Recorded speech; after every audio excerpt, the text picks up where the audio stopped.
и от пълната зала на йога клуб Скорпион, точно днес на Великден ви пожелаваме Христос Възкресе! Да сме живи и здрави. След като играеме йога, значи ние знаеме как да постигнем здраве. А сега на чукане. Айде, кой кого цвари? Моето яйце първо се щупи. Добре. Давайте. Давай, ти продължаваш. Тук имаме един здрав бияч. В смисъл бияч с яйцето, нали? Има ли здраво яйце? Има, давайте. Добре. Ай, взимайте още яйца, който му се е щупило. Най-малкото яйце. Да.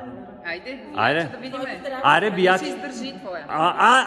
Само си го държиш. Моето отпред е щупено, обаче до пето ми е здраво. Айде, давай. Да видим до пето. И до пето ми отиде. Значи най-малкото яйце е бияч. Да сте живи и здрави. Благодарим. И ние благодарим.